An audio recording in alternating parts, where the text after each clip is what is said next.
Hi, my name is Ashley Allen, and I'm the Associate Director of the Center for Faculty Development here at USM. I'm also an Associate Professor in the School of Music. As we prepare for fall classes, I thought I might take a minute and show you some ways that AI tools can help to make those first drafts of syllabus uh, content, align syllabus content with assessments or activities, or even just do things like create a course calendar. So that is the purpose of my presentation today. And if you want more information about prompts and so forth, it will be in the description below this video. So here are some prompt ideas that you could use in an AI browser or AI tool of your choice that might help you with whatever that might be that you're trying to do. For example, you're drafting a new course and you are having trouble getting that syllabus ready. I'm in that boat myself right now. Drafting the syllabus, just the first draft, might be a way that AI can help you. Creating or aligning your student learning outcomes with your course content. So by the end of the semester, students will be able to do X, Y, and Z. Um, Creating those contents or making sure that your student learning outcomes are aligned with the assessments to come, or maybe that are in line with Bloom's taxonomy. That's a way that AI can help you. Creating or editing assignments and activities. Help me create an assignment that is aligned with the student learning outcome, or help me create an activity for my class that creates an opportunity for students to interact with a particular concept. Adjusting verbiage or language. Maybe students are having trouble understanding my course syllabus. Maybe I see that on my course evaluations. AI can actually adjust the level of reading or the level of language that we use. So I might write my course syllabus and then import it into AI and say, make this readable and understandable for a college freshman. Or you want to use student-friendly language. Create a student-friendly syllabus from this syllabus that I've created. Or maybe you want to make sure that it is inclusive and equitable for all of your student population.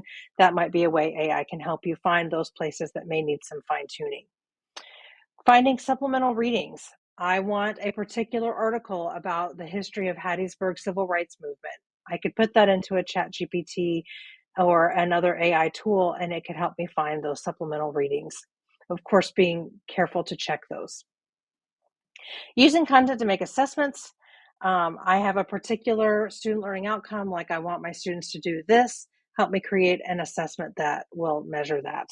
Or you can put into your AI tool a particular course reading, and you want to make a quick multiple choice questionnaire for your students. AI can help you do that. It can also help you create rubrics for different assignments. You can put in the assignment description and however many rows and columns you want, and AI can make that rubric for you. Problem solving for AI usage and prohibition. I know it seems a little bit ironic, that's not lost on me, that I might put into AI, there's my assignment, how can I make this more prohibitive for AI usage? Or where might students cheat with this assignment? Believe it or not, AI can actually help you find those ways to either make your assignments and your course content more or less prohibitive for AI usage, or it can also help you find ways like, this is what I want my students to do. How could they use AI to do that? AI tools can actually help you problem solve.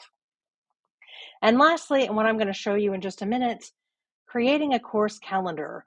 Find me every Tuesday and Thursday from August 17th to December 9th, and put it in an editable table. That's what I'm going to show you in just a minute. Before I do those, some quick things to think about.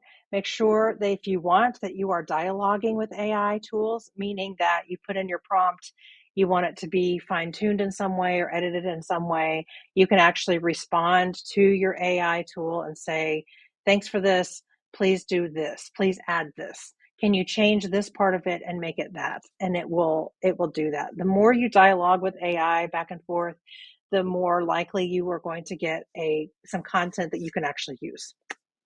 Number two, fact check. Of course, we all know about ghosts, which means, or hallucinations, that AI hallucinates things from time to time. and there are reasons for that we can talk about at another time.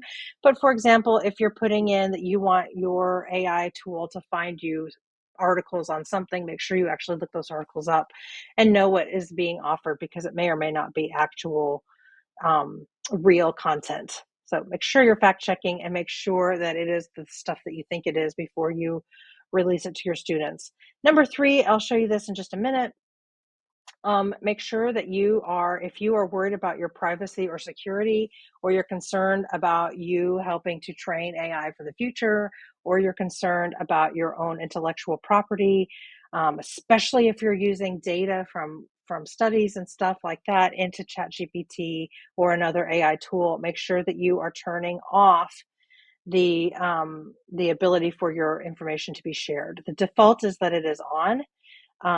In ChatGPT, which is the most commonly used AI tool, I will have given you the pathway. For ChatGPT, click on your picture, which is your settings, data control, and then improve model for everyone, which is AKA data sharing. I'll show you that in just a minute when I screen share, but you can turn that off easily. And 4, don't forget that you can copy and paste from, for example, your syllabus or an assignment document.